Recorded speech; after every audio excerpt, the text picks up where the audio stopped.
Over there, yeah.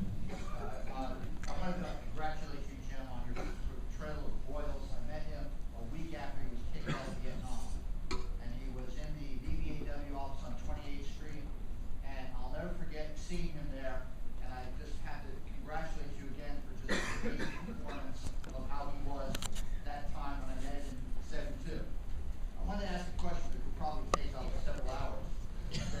How do you think Hollywood, Oliver, is treating history now? The question about how Hollywood is treating history today for Oliver, also a compliment for Jimmy's portrayal of Boyle by someone who knew him at the time.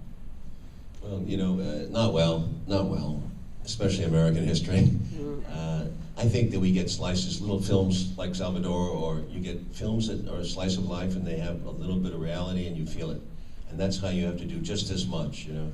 The big subject matter is so hard to get financed and so hard to do well. It's very difficult.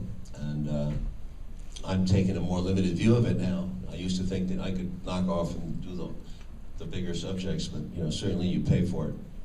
But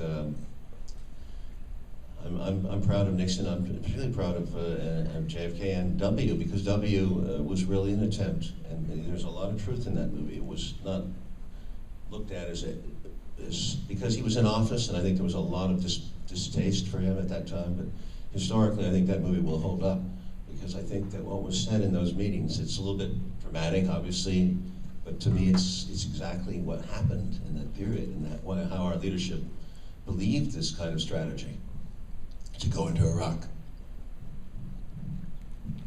Here. You mentioned earlier that you had some qualifications about the filming, some various arguments along the way.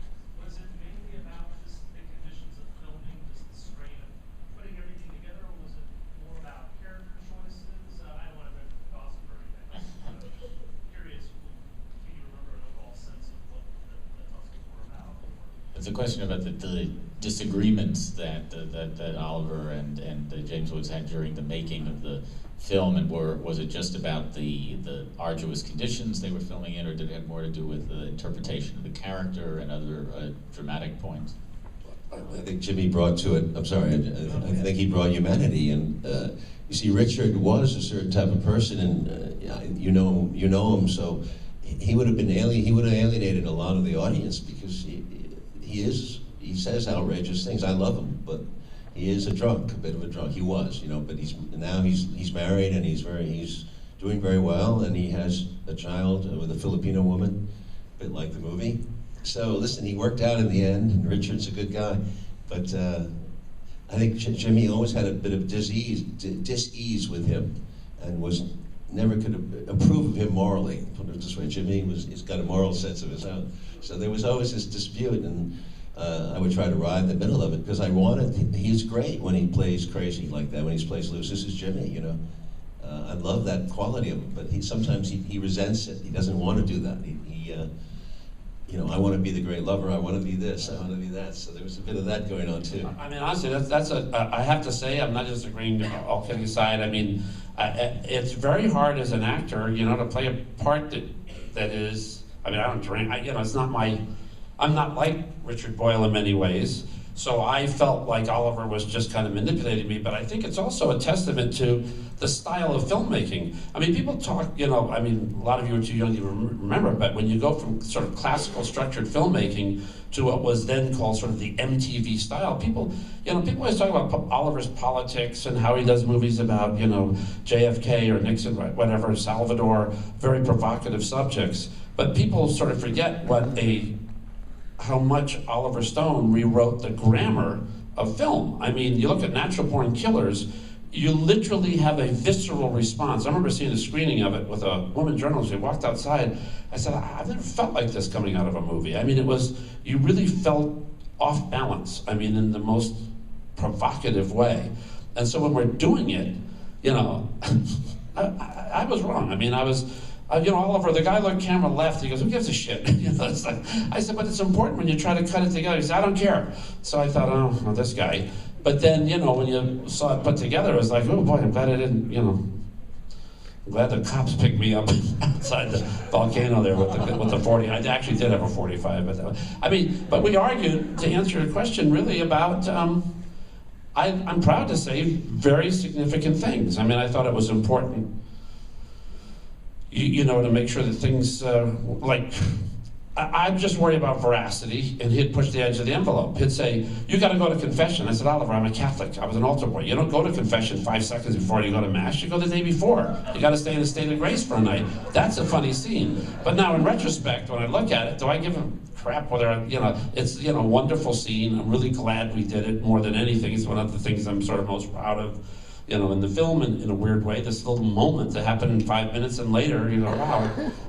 So it was really just, honestly, I'd have to say I was a bit of a bored up the ass, stick in the mud.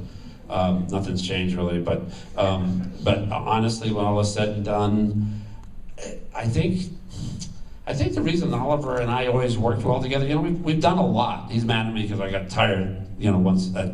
I got pissed off at once we were doing Any Given Sunday, so he's been punishing me for a while, but he'll get over it. Especially now that I'm sucking up.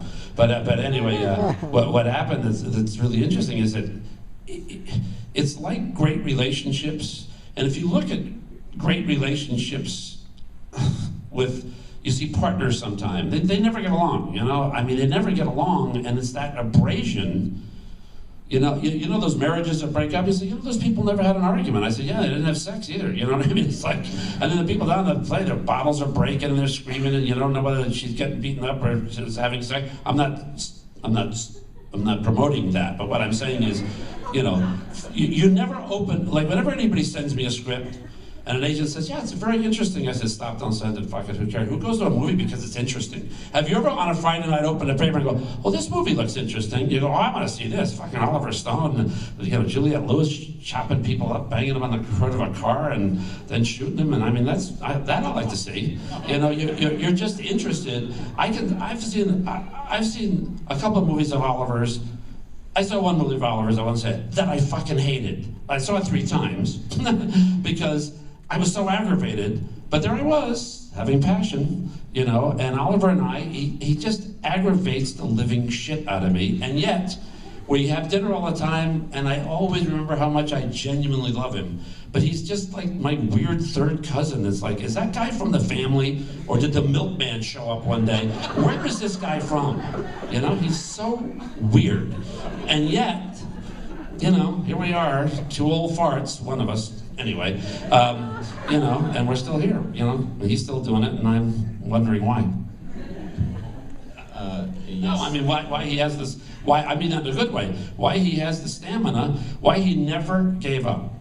Oliver never did that, you know, when they say, you know, Oliver, if you made one of those nice, like, romantic comedies, he's never done it.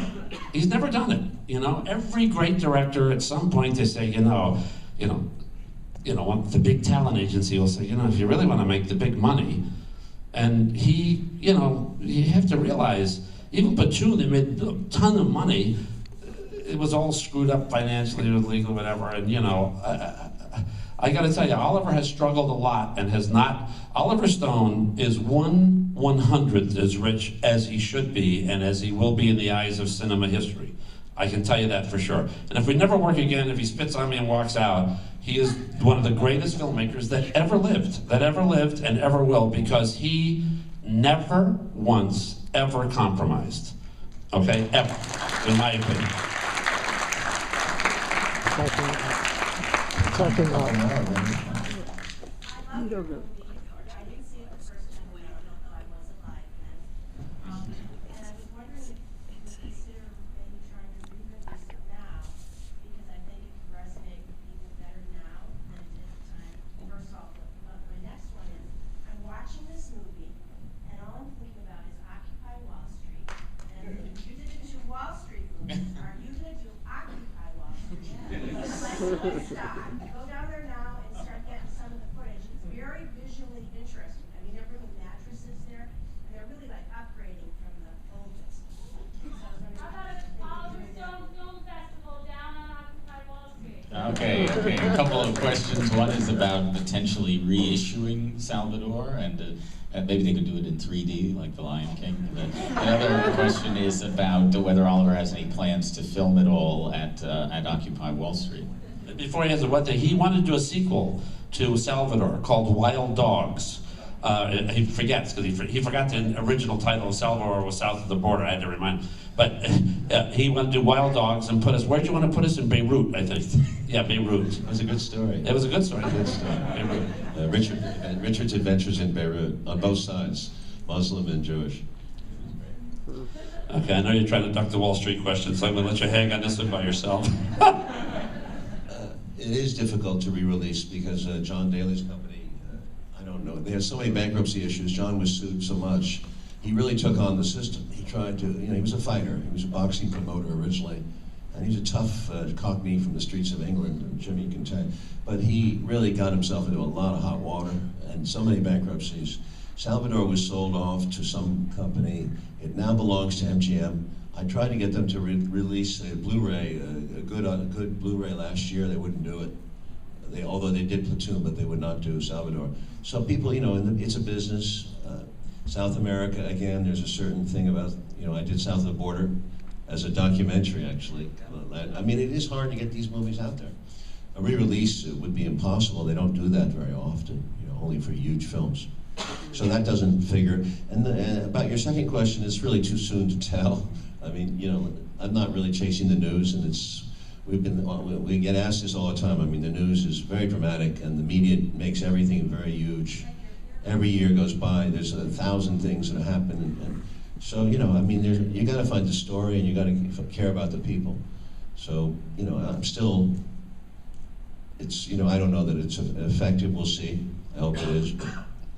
The whole economy is, the way we do business is what's a bigger question, the way finance capitalism works. But that's all tied in together. You did the Greed films, right, of Wall Street. So this all kind of, this will be your third in a series, right? Here's a feature film, or something more like Woodstock, because you're getting them doing wrong. I'm not a filmmaker. I have a lot on my plate right now. You might be the producer of this project, though. I just finished a movie 2 weeks ago called Savages, which is coming out next year, and that's going to take a little work. And then I'm still trying to finish, as Scott told you, this untold history of the United States. I got sandbagged because I was so busy with Savages that I wasn't able to advance it as far as I thought by the end of this year. So I have to finish that. Those two projects really are occupying me right now. Way in the back, yes. I'd like to step back a moment and talk about another film that just grossed $150 million, is very popular. It's called The Help. The Help, there was a lot of controversy among black intellectuals about how awful this film was. And there was a whole Facebook poll, should these actors have taken this job, when in fact the performances were quite remarkable. And you, Oliver, and you, James, the question is about when you do these kinds of movies which tell history, and tell history from a certain point of view, and then people get really upset with you, both the actor and the producer or director, because you haven't told their story.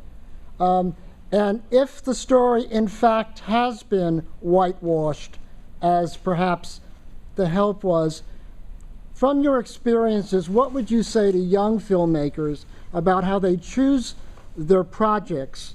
And what would you say to actors about getting criticized for playing an unpopular or unpolitically correct character? Boy, that's a phenomenal question. I'd really like to answer that if I may, because I'll tell you why.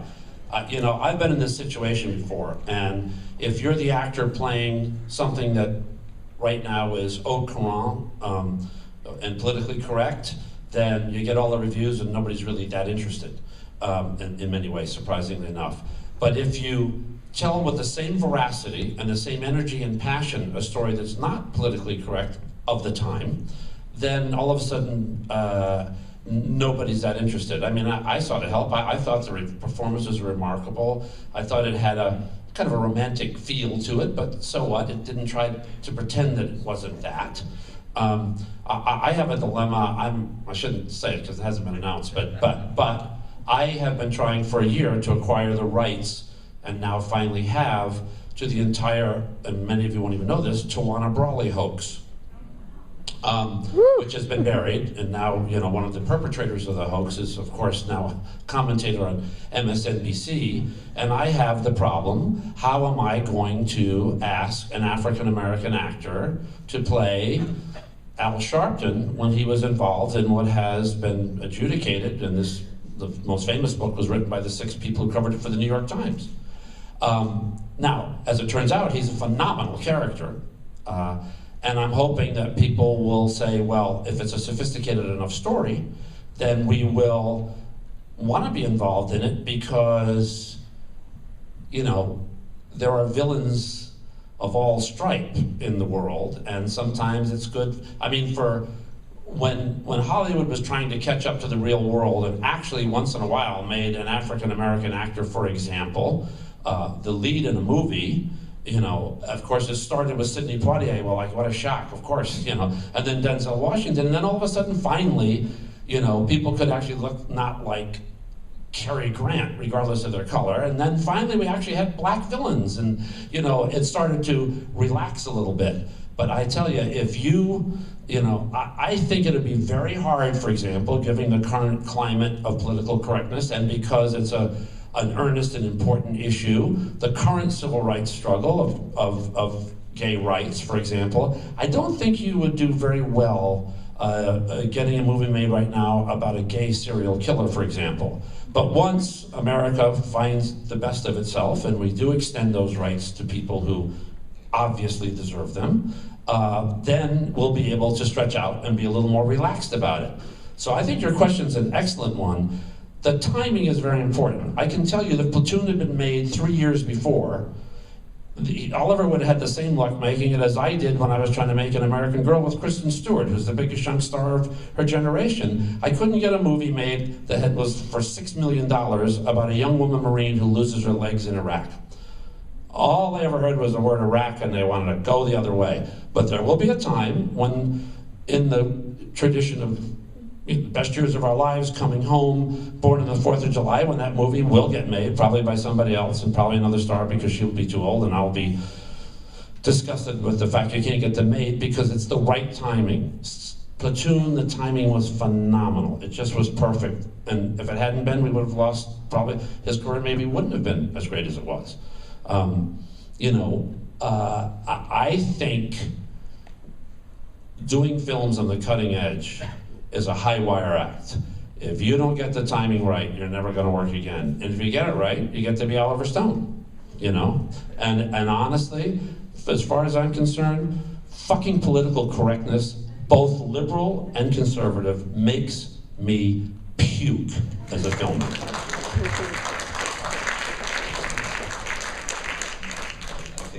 Jimmy handled that. Unfortunately, that's actually all we have time for. I would wish we could spend a whole afternoon with these two fierce... This lady's been trying to ask a question forever. This lovely lady with a one little last pink one hat. from the Come on. lady to me.